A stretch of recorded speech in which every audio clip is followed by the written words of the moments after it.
Bapak ini kan udah jadi pejabat nih, Pak Udin sedunia. Lah, kenapa korupsi, Pak?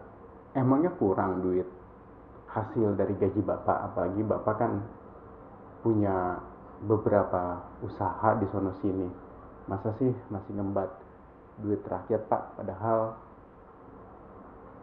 tuh duit rakyat yang hasil dari pajak rakyat, kalau nggak dikorupsi bisa berguna tuh, Pak, buat saya atau teman-teman saya yang ya gitu loh, Pak. Biar nggak ngebecak lagi.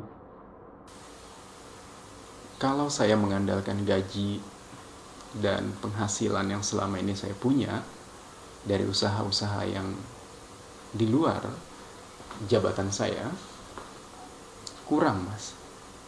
Biaya kampanye saya saja sampai miliaran rupiah. Sebagian saya utang. Itu kan harus saya bayar. Saya juga harus pulang modal untuk biaya kampanye, Mas. Selain itu, saya juga kan setiap bulannya, bahkan kadang setiap minggu, Mas, harus bayar sono sini ya. Mungkin bahasa orang-orang pinggir jalan, jatah preman lah, Mas. Tapi ya mau bagaimana? Saya bisa jadi pejabat karena support dari mereka. Ngerti nggak, Mas, artinya support? Kalau nggak ngerti, googling, Mas. Jadi ya wajar lah, Mas, kalau saya korupsi karena gaji saya nggak mencukupi, Mas, buat bayar utang sono sini dan buat bayar upeti tiap bulannya, Mas. Emang Bapak nggak takut apa kalau satu hari nanti ditangkap sama KPK? Dulu saya sempat kepikiran, saya dijebak oleh KPK, lalu saya ditangkap. Kepikiran itu, saya sempat takut itu, bahkan sempat susah buang air besar gara-gara mikirin itu, Mas. Di samping itu, kalaupun akhirnya saya terungkap sebagai koruptor, Mas, ting ting ting ting, ada Singapura, gak khawatir saya, tenang gitu. Tinggal jalan tek tek tek tek tek tek sampai Singapura, aman, ya enggak? Bapak pernah mikir nggak, Pak, akibat dari perbuatan Bapak sebagai seorang koruptor, akibatnya yang menanggung malu, bahasa kerennya mah tuh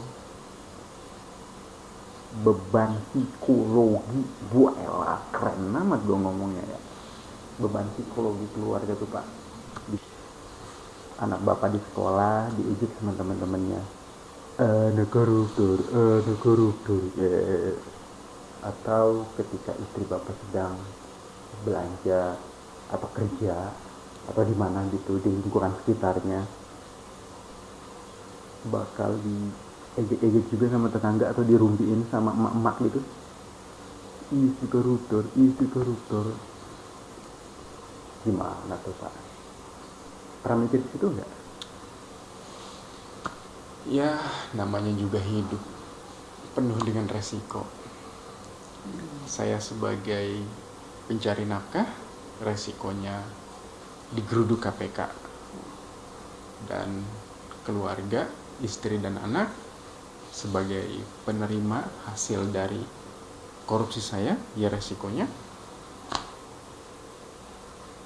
dikucilkan dan diejek, dihina masyarakat. Adil toh, bukan cuma saya aja yang merasakan.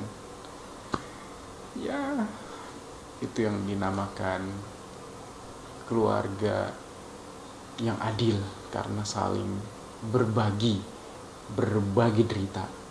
Hahaha. Gila ya. Nah, lama-lama saya jadi gila ya, Mas. Ke depan nih, Pak, harapan Bapak sebagai koruptor gimana tuh, Pak?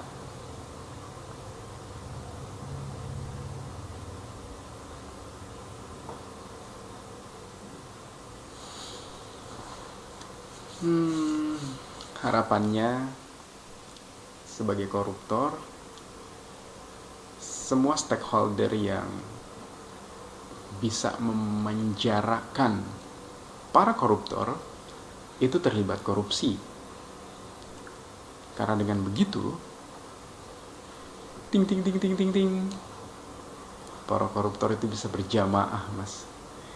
Bisa punya ikatan yang kuat, Mas. Karena stakeholder yang bisa menangkap koruptor juga terlibat korupsi. Wah, dunia indah, Mas, buat koruptor. Tapi buat tukang beca seperti Mas, DL itu, Mas, derita lu. Itu harapan saya.